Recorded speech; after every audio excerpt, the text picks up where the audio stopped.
morning, African freedom fighters, comrades and friends.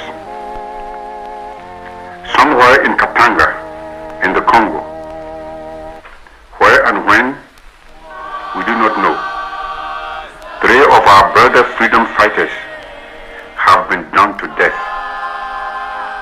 There have been killed Patrice Lumumba, the Prime Minister of the Republic of the Congo, Maurice Mpolo, the minister in his government who was elected from Katanga province, and Joseph Okito, the Vice President of the Congolese Senate.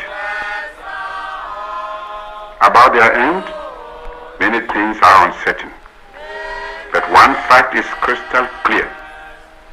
They have been killed because the United Nations, whom Patrice Lumumba himself, as Prime Minister, had invited to the Congo to preserve law and order, not only failed to maintain that law and order, but also denied to the lawful government of the Congo all other means of self-protection.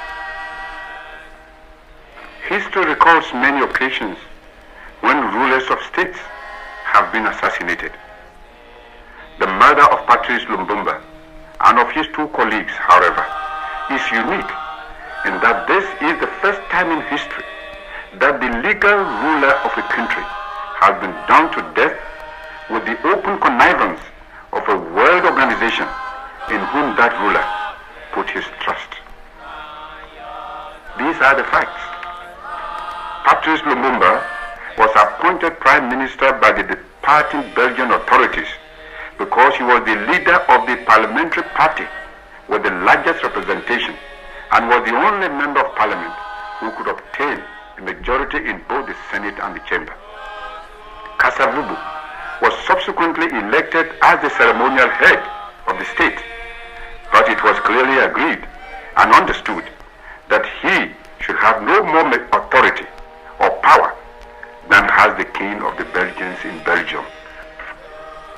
This fact, clearly written into the constitution of the Congo, has been deliberately ignored and distorted by those who have sought for their own ends to give some appearance of legality to the military usurpers and the agents of colonial rule who have illegally seized power in some parts of the Congo. Shortly after independence, the Congolese army mutinied. Patrice Lumumba and his colleagues had to secure outside support from somewhere if they were to preserve the legal structure of the state. In the interest of world peace and in order to prevent the Cold War being brought into Africa, Patrice Lumumba invited the United Nations to preserve law and order. The United Nations insisted that they should have the sole mandate to do this and that the legal government of the Congo should not obtain that military assistance which would have otherwise been forthcoming from many other friendly African states. However, instead of preserving law and order, the United Nations declared itself neutral between law and disorder and refused to lend any assistance whatsoever to the legal government in suppressing the mutineers who have set themselves up in power in Katanga and South Kasai. When, in order to move its troops against the rebels, the government of the Congo obtained some civilian aircraft and civilian motor vehicles from the Soviet Union, the colonialist powers at the United Nations raised a howl of rage while at the same time maintaining a discreet silence over the build-up of Belgian arms and actual Belgian military forces in the service of the rebels. With a total disregard of the Constitution, which expressly provided that the President could not dismiss the Prime Minister unless there had been a vote of no confidence in the Parliament, Kasavubu illegally tried to remove Patrice Lumumba from office and to substitute another government. When Lumumba wished to broadcast to the people, explaining what had happened, the United Nations, in the so-called interest of law and order, prevented him by force from speaking. not, however, use the same force to prevent the mutineers of the Congolese army from seizing power in Libreville and installing a completely illegal government.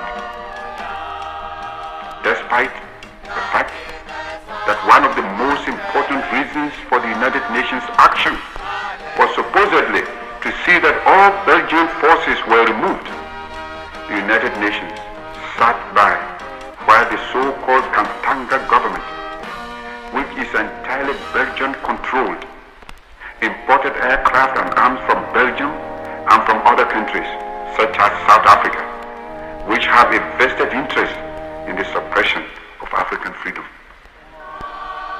The United Nations connived at the setting up, in fact, of an independent, though this is contrary to the Security Council's own resolutions.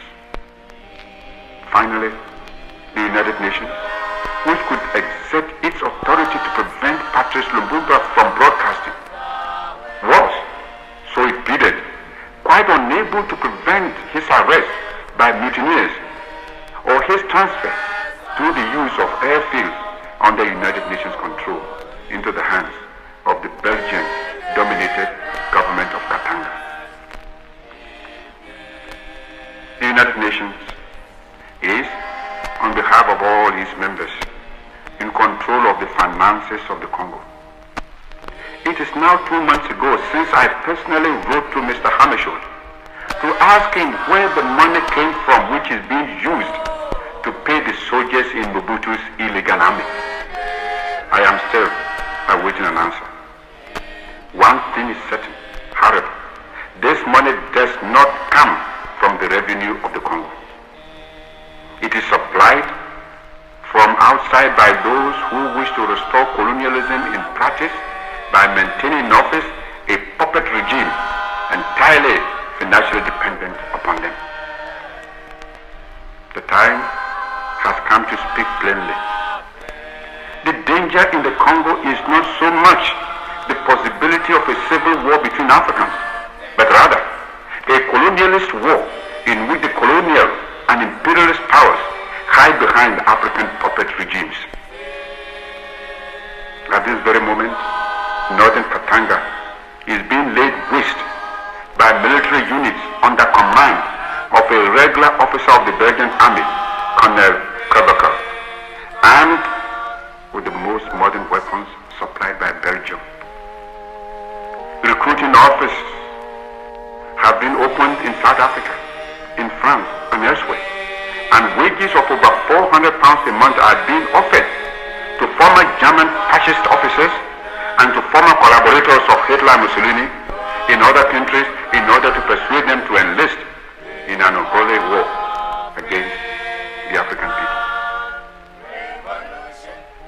Where, I ask again, does the money come from to pay these big salaries and to buy all of this modern and expensive armament which is now being deployed against unarmed peasants and villagers?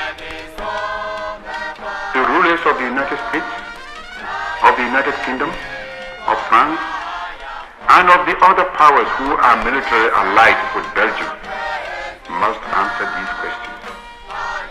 Why did they express so loudly their indignation when the Soviet Union placed at the disposal of the legal government of the Congo civilian aircraft and civilian vehicles? Why are they so silent when their ally Belgium openly supplies military aircraft and armored vehicles to the rebels? Why is it that no single member of the North Atlantic Treaty Organization has on any occasion addressed to Belgium any public rebuke for the flagrant breaches of the Security Council resolutions in which Belgium is every day indulging? Alas, the architects of this murder are many. In Ghana, we realize the great financial stakes which some great powers have in the Union Miniere and in other industrial and commercial undertakings in the Congo. I would, however, ask these powers these questions. Do they really believe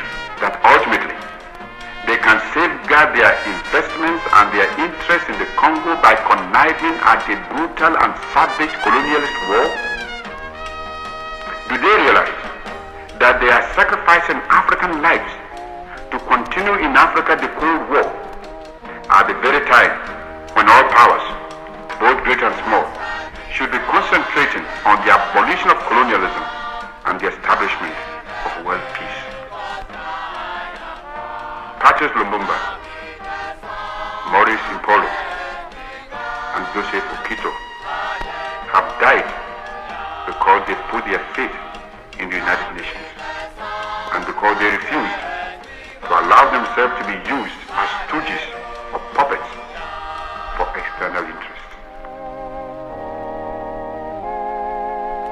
Our dear brothers, Patrice Lumumba, Maurice Impolo, and Joseph Okita are dead.